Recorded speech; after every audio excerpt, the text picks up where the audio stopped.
Oke, baik. Kita lanjutkan lagi ya. Tadi di soal nomor 4, yang bagian B, kita kan kawat AB kan bergerak. Tadi kawat AB itu kita sudah tahu bahwa bisa bergerak ke kanan dan ke kiri gitu. Nah, dia bergerak ke kanan, berarti dia sepanjang sumbu X bergeraknya. Sehingga flux yang menembus loop itu menjadi, nah ini kita ambil dari persamaan yang nomor 4 bagian A tadi gitu ya. Jadi di sini 5 kali 10 pangkat minus 7. Jadi kita nggak usah turunin lagi, karena sudah kita turunkan di bagian 4A gitu. Nah, len dari 5, tadi mana?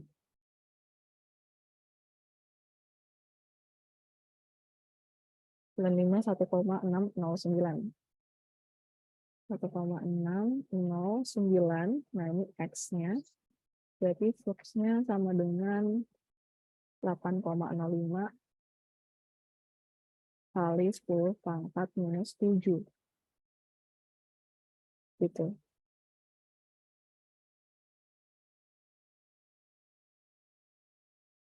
X, oke.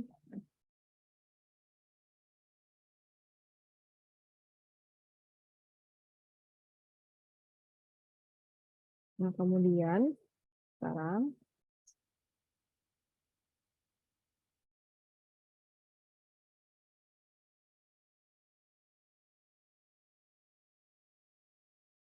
GGL induksi yang muncul menurut hukum Faraday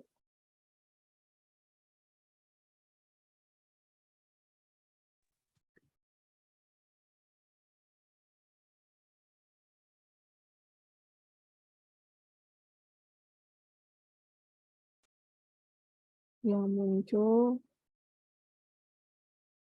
menurut hukum Faraday. Ya. Jadi besarnya GGL induksi itu sama dengan minus D per DT. Ya. Kan ini tadi sudah kita definisikan bahwa GGL induksi itu sama dengan perubahan flux magnetik terhadap perubahan waktunya. Flux magnetiknya kita masukkan. Yang sudah kita cari yaitu 8,05 kali 10 pangkat minus 7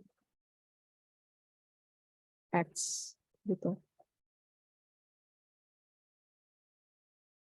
Ya, berarti di sini GGL induksi sama dengan minus 8,05 kali 10 pangkat minus 7 dx per dt.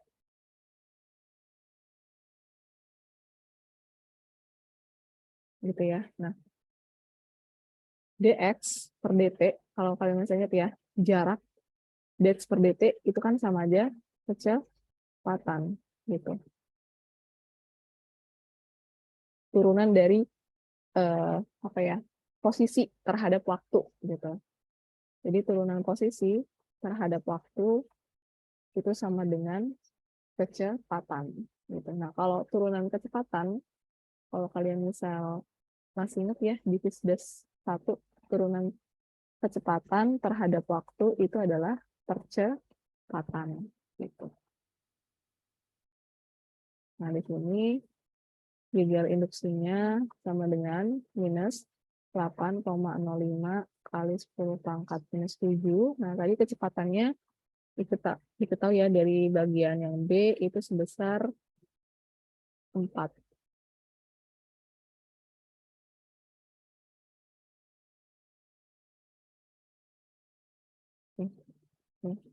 Ya, kecepatannya bergeser 4 meter per second.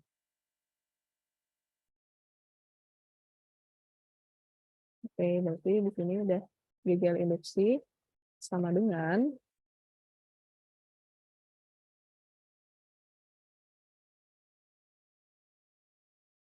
min 8,05 dikali 4 sama dengan 32,2 kali 10 pangkat minus 7 volt. Nah, ini mutlak ya, dimutlakan biar positif nilainya.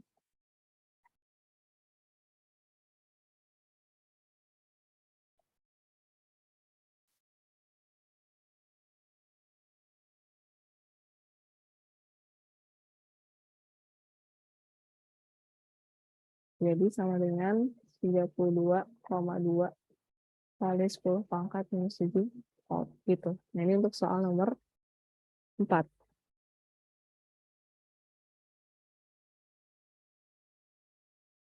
Oke, untuk bagian yang A dan bagian B sudah kita bahas ya. Nah, sekarang coba kita lanjut dulu ke soal nomor selanjutnya. Ini masih mirip-mirip dengan soal nomor 4. Jadi diperhatikan di sini. Oke. Kita lihat soal nomor 5. Kawat lurus panjang dialiri arus yang berubah terhadap waktu. Gitu. Jadi ada 2T plus 5 kali 10 pangkat minus 3, di mana T dalam detik. Nah, di sampingnya diletakkan kawat berbentuk loop. Ini ada kawat lurus yang ini. Kemudian di sampingnya ada kawat berbentuk loop segi 4 yang memiliki hambatan 2 ohm. Dan di sini berjarak A ya, si kawat ini. Kawat lurus panjang dengan kawat yang berbentuk loop segi 4. Diketahui L-nya ini 20 cm, dan yang sebelah sini sisi B-nya ini 10 cm, dan jarak A-nya itu 5 cm. Di sini yang ditanya ada 2.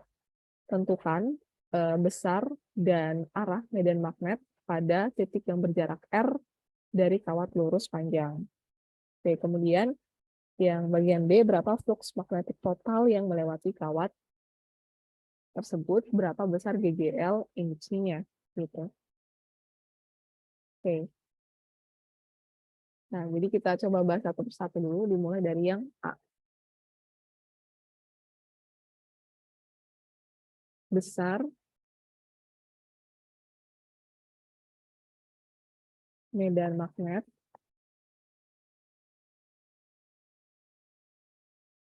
pada titik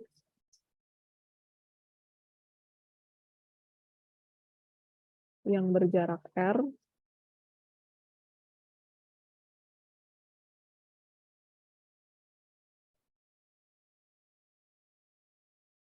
dari kawat lurus panjang. Oke, kita mau cari medan magnetnya yang berjarak R. Oke, misalkan dari gambar yang kita punya di sini ya, pada kawat yang berbentuk loop segi 4, ini kita misalkan titiknya medan magnetnya di sini. Oke, berarti ini jaraknya sejauh R ya, dari kawat lurus panjang. Gitu.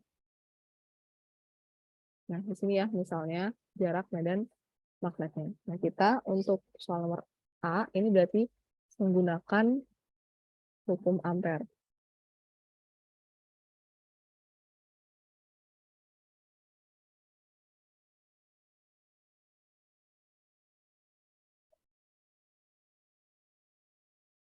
Menggunakan hukum Ampere bahwa integral tertutup B dot dl sama ya, kayak di soal nomor 4 sebelumnya, mu0 dikali arusnya. Berarti di sini B integral tertutup dl sama dengan mu0 dikali I. Berarti B dikali L mu0 kali I. Nah, ini karena arusnya melingkar ya, berarti dia luas lingkaran, 2pi R. mu0 kali I. Oke, berarti di sini besar medan magnetnya sama dengan mu0 dikali I per 2pi R. Gitu. Oke, kita masukkan nilai dari si apa namanya, arusnya ya. Tadi diketahui di soal ini arusnya. 2T plus 5 kali 10 pangkat minus 3. Bisa kita tulis di sini. 2T plus 5 kali 10 pangkat minus 3. Per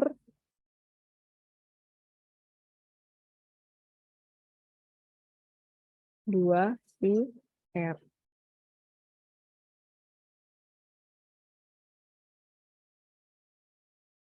Nah, ini untuk yang bagian A. Yang bagian A, jadi sampai sini aja, nggak apa-apa, boleh. Pi-nya kita masukkan, mu nolnya mau dimasukkan juga boleh, pi-nya dimasukkan juga boleh, gitu. Nah, karena kan ini berjarak R ya, R-nya tuh belum tahu nilainya berapa, jadi nggak apa-apa, nggak dimasukkan nilainya, gitu. Cukup sampai di sini aja juga nggak apa-apa untuk yang pertama yang A, ya. Besar medan magnet pada titik yang berjarak R. R ini kita nggak tahu berapa nilainya dari si jarak R ini. Jadi ini mau kalian masukin nilai mu nolnya, nggak apa-apa, nilai pi-nya dimasukin juga nggak apa-apa. Gitu. Oke. Nah, ini untuk yang bagian yang A. Sekarang kita mau menghitung bagian B. Ya, yang bagian B itu yang ditanya flux magnetiknya ya. Flux magnetik yang melewati loop kawat dan juga GGL induksinya. Saya lihat di sini.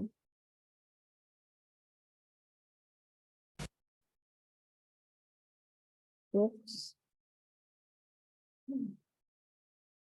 magnetik kawat dan besar GGL induksi. Oke. Sama kayak di nomor 4 bagian B tadi. Kita cari dulu flux magnetik ya yang melewati kawat tersebut, yang melewati loop kawat tersebut gitu. Jadi pertama kita cari dulu apa elemen kecil dari fluxnya gitu. Jadi kita kan di sini dari gambar ya. Nah, ini kita di sini ada loop kawat yang berbentuk segi 4 ini. Nah, kita ambil elemen terkecilnya ya. Elemen terkecilnya dari loop kawat yang segi 4 ini. Sama persis kayak di soal nomor 4. Nah, ini berarti lebarnya adalah si dx ya, kan elemen terkecil gitu.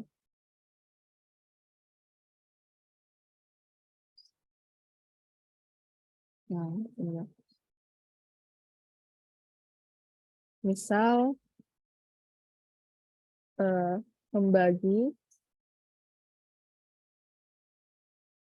luas loop kawat menjadi elemen kecil.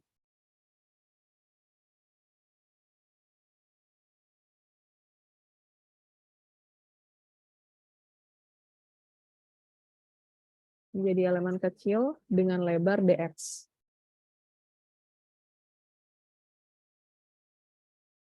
Gitu. Maka perubahan flux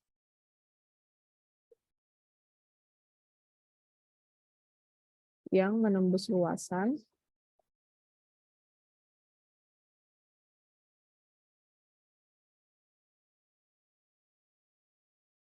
nah, jadi di sini ya, perubahan flux yang menembus luasan sama dengan besarnya medan magnet perkalian titik dengan perubahan luasannya. Nah, ini udah kita bahas di materi sebelumnya gitu. Jadi di sini medan magnet ya. Kemudian luasnya, kan tadi loopnya itu berbentuk segi 4, berarti luasnya adalah luas segi 4 gitu. Yaitu panjang kali lebar ya. Kita lihat di sini. Di luasnya kan mana tadi berarti yang ini ya. L dikali X. Ini L kemudian dikali X. Gitu. L X. Jadi B dikali L dikali B X. Ini untuk perubahan dari fluxnya. Nah, sekarang kita mencari flux totalnya.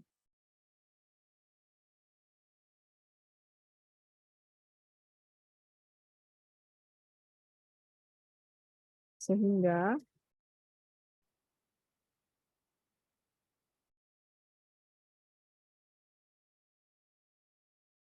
sehingga flux total yang melewati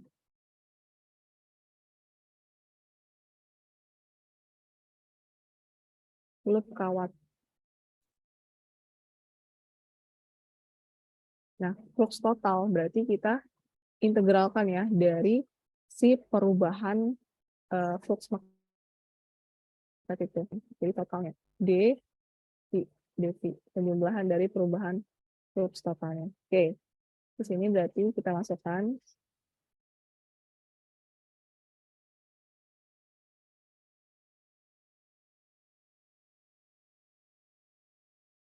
integral dari batas atas ya sampai batas bawah. Berarti dV-nya tadi berapa? dl dx. dl dx. Jadi medan magnet dikali panjang L-nya dikali elemen dx-nya gitu. Lebar dx. Oke, berarti di sini kita tulis ya. B-nya, medan magnetnya, yang sudah kita cari sebelumnya. Bagian A ini. mu0, B-nya ya, mu0, kemudian ditambah 2T ditambah 5 kali 10 pangkat minus 3 per 2πr L dx. Nah, sekarang kita lihat R di sini. Nah, kita lihat nih. Ini kan yang bagian ini, R ini adalah jarak ya. Jarak dari si kawat lurus panjang sampai titik medan magnetnya. Nah, ini kan horizontal gitu ya. Horizontal. Bisa kita tulis juga R ini sama dengan X gitu. Berarti di sini bisa kita ubah ya. Si R ini dengan X.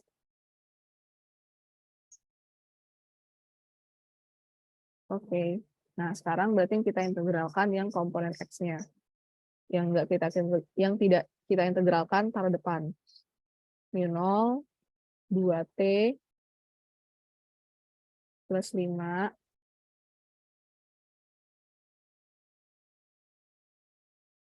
kali 10 pangkat minus 3 per 2pi kali L integral dari A sampai B per X dx. Oke.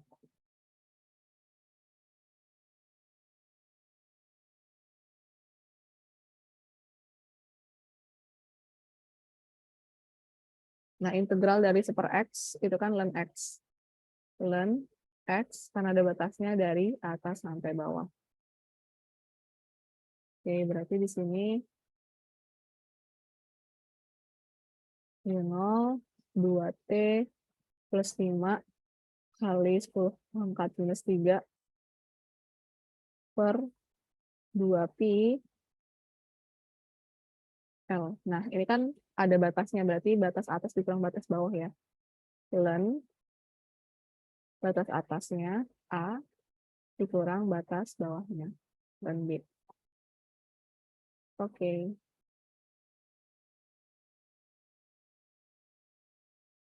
Nah, sekarang berarti fluxnya ya, flux totalnya sama kayak di bagian yang nomor 4A. 2T plus 5 kali 10 pangkat minus 3 per 2pi kali L. Berarti ini sifat ln ya. Bisa juga ln B dikurang A.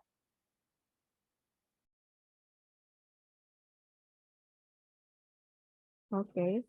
Berarti di sini tinggal kita masukkan aja nilai dari masing-masing komponennya. Ini 4pi kali 10 pangkat minus 7, kemudian dikali 2T plus 5 kali 10 pangkat minus 3 per 2pi, kemudian dikali panjang L-nya ya. Nah, kalau kita lihat dari soal, ini L-nya kan 20 cm, atau 20 kali 10 pangkat minus 2 meter, B-nya itu 10 cm nih, sama dengan 10 kali 10 pangkat minus 2 meter, dan yang A-nya 5 cm, atau 5 kali 10 pangkat minus 2 meter. Gitu. Lihat ya. Oke, L-nya 20 kali 10 pangkat minus 2. Kemudian dikali len dari B. Len B-nya tadi 10 cm. 10 kali 10 pangkat minus 2 meter dibagi dengan A-nya 5 kali 10 pangkat minus 2 meter. Oke, kalau sudah kayak gini, udah ini tinggal matematisnya aja. Gitu. Oke, kita lihat. Ini bisa kita coret. Ini 2 berarti. Nah, sekarang 20 dikali 2, 40 kali 10 pangkat minus 7 plus minus 3, berarti minus 10, minus 10, minus 2, min 12. Nah, dikali 2T plus 5.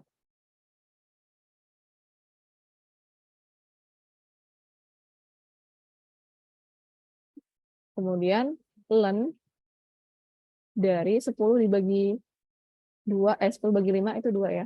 Nah, ini juga coret habis. Gitu.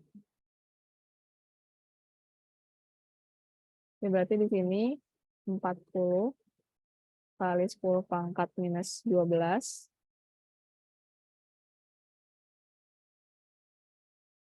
2T plus 5. Nah, dikali len dari 2.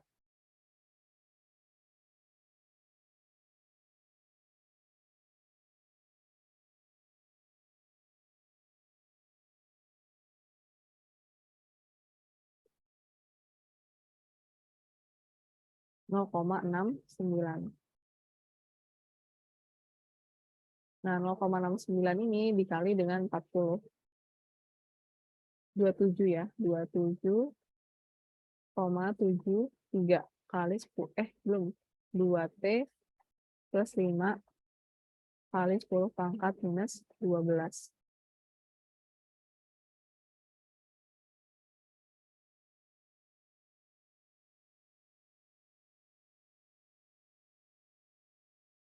Nah, ini flux totalnya.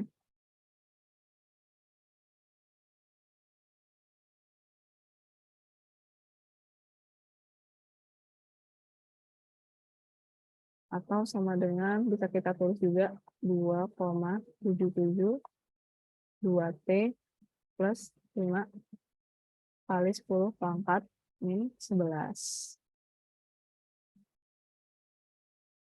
Oke, berarti di sini kita kalau dapat fluxnya bisa mencari itu ya, GGL induksinya.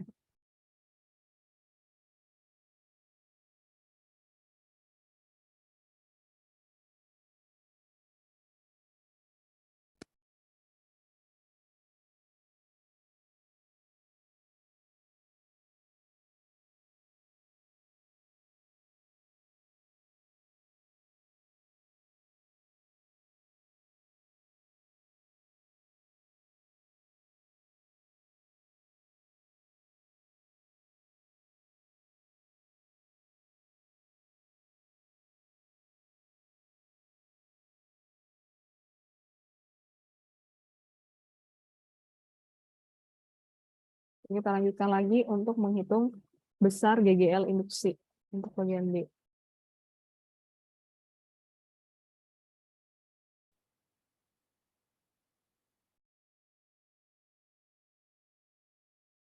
Nah, tadi sudah kita bahas ya di bagian review bahwa besar GGL induksi itu sama dengan perubahan setara dengan perubahan flux magnetiknya gitu terhadap perubahan waktu. Oke, ini ya.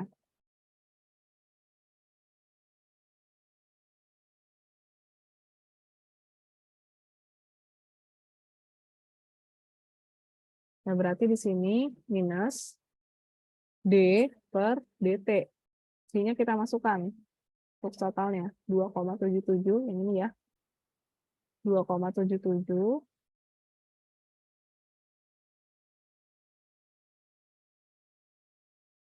2T plus 5 kali 10 pangkat min 11. Yang kesatuannya Weber ya. Weber. Oke, kemudian per DT. Berarti ini kalau kayak gini kita turunkan ya terhadap T. Oke, jadi di sini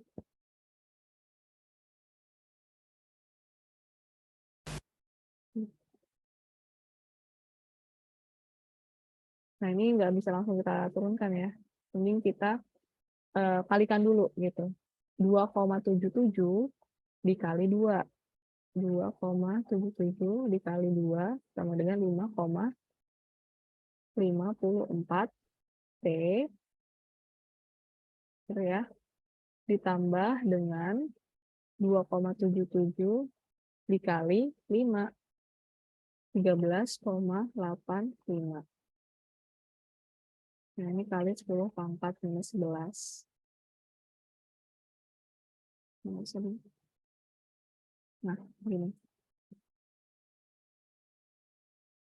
Nah, ini kita turunkan terhadap T. Berarti di sini min D per DT 5,54 T kali 10 pangkat minus 11 ditambah D per DT dari 13,85 kali 10 pangkat minus 11. Ya berarti kalau yang ini kan diturunkan terhadap T ya. Yang ini berarti 5,54 kali 10 pangkat min 11. Karena ini nggak ada komponen, yang suku kedua ini nggak ada komponen T-nya, berarti kalau diturunkan terhadap T, dia 0. Gitu. Berarti GGL induksi sama dengan min 5,54 kali 10 pangkat min 11.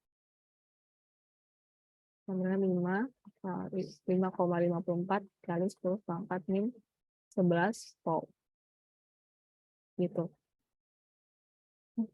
Nah, ini untuk soal nomor 5. Jadi mirip-mirip sama kayak soal nomor 2 ya. Soal nomor 4 maksudnya. Masih mirip.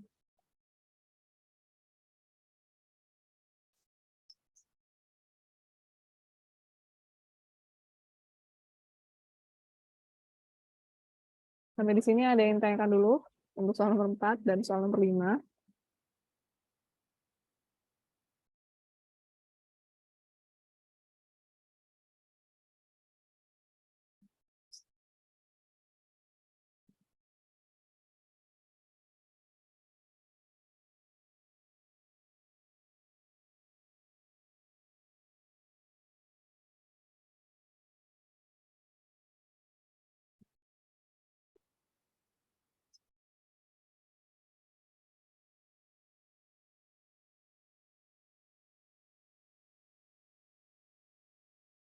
Nah, ini ya. Mungkin kita cukupkan dulu ya. Karena udah jam 11.57 gitu. Jadi kita cukupkan dulu sampai soal nomor 5 ya. Untuk tutorial kita hari ini. Nah, nanti siang mau lanjut ada kelas lagi ya. Gitu. Nah, sampai di sini ada yang ingin ditanyakan dulu atau disampaikan sebelum kita tutup.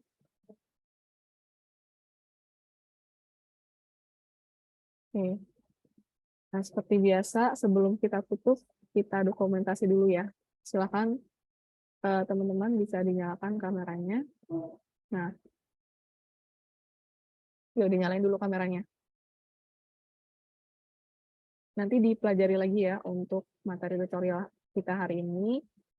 nanti bisa dipelajari dari rekaman tutorialnya. Itu apalagi di soal nomor 4 dan 5 tadi ya. Nanti kalau misalnya ketinggalan atau kurang jelas atau kurang paham bisa dipelajari lagi gitu.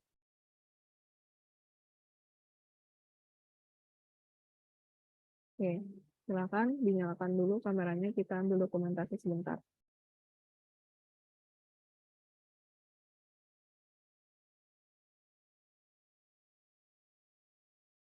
Ini Syahrul Ramadan, Cynthia, Lara Fatika, Zeni Septiani, Imas, Surlena, Triyani, Mareta Dwi Arini, Restu Triwijaya, Anissa, Fitri, Aulia Rahmadani.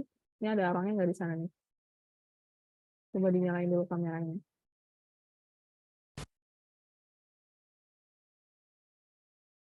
Kita ambil gambar dulu ya untuk slide yang pertama. 1, 2, 3.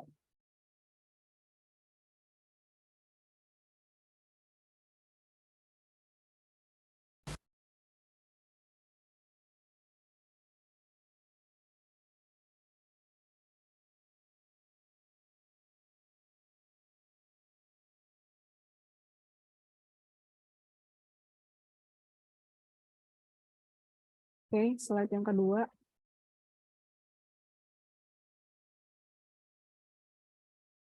Satu, dua, tiga.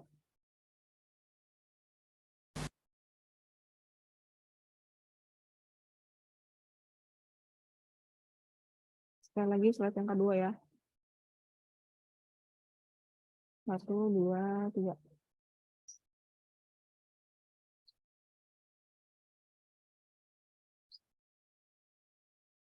Oke,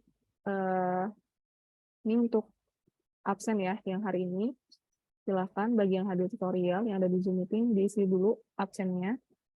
Tuh, nama lengkap sesuai disiakat, NIM, kemudian pertemuan keberapa. Selanjutnya, habis itu, oh ya, kesan dan pesan gitu ya. Saya udah baca beberapa kesan dan pesan. Terima kasih buat masukannya. Untuk Zoom meeting kita masih pakai Zoom dulu gitu. Karena biar ada rekaman kelasnya gitu. Kalau pakai apa namanya Meet itu Google Meet itu terkendala nggak ada rekaman tutorialnya gitu, nanti nggak bisa diputar kembali rekaman tutorialnya. Jadi sementara masih pakai Zoom meeting dulu ya, walaupun terkendala dengan limit waktunya setiap 40 menit gitu. Kemudian, nah ini saya coba udah nyoba ya, kalau misalnya saya membuat materinya itu udah saya tulis, jadi tinggal langsung menjelaskan. Yang kedua, tadi saya coba menuliskannya secara real time di kelas. Menurut kalian efisiennya yang mana? Mending udah ditulis dulu atau dipersiapkan dulu atau sembari menjelaskan sambil menulis gitu. Itu soalnya ada beberapa yang memberikan saran seperti itu. Kalau menurut kalian lebih efisien yang mana? Jadi silahkan diisi di pesannya ya di Google Google Form absensinya gitu. Oke, mungkin itu dulu ya untuk kelas tutorial hari ini. Terima kasih yang sudah bergabung di kelas. Insya Allah kita ketemu lagi di hari Kamis pekan depan ya. Diingatkan teman-temannya buat segera ikut kelas tutorial. Gitu, ini semakin lama semakin berkurang yang ikut kelas tutorialnya gitu. Jadi kan ada absensinya gitu. Jadi ini termasuk rangkaian kelas besar dan sifatnya wajib untuk ikut kelas tutorial gitu sih. Oke, mungkin itu dulu cukup atau ada yang ingin ditanyakan atau disampaikan? Atau sudah cukup?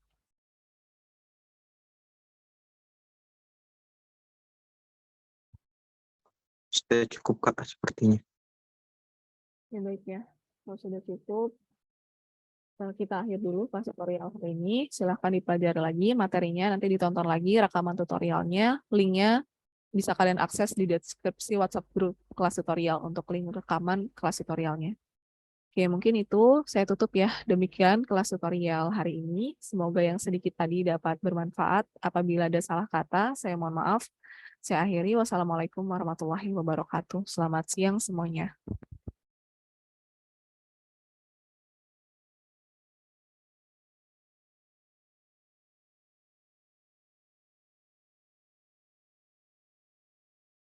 Makasih, Kak.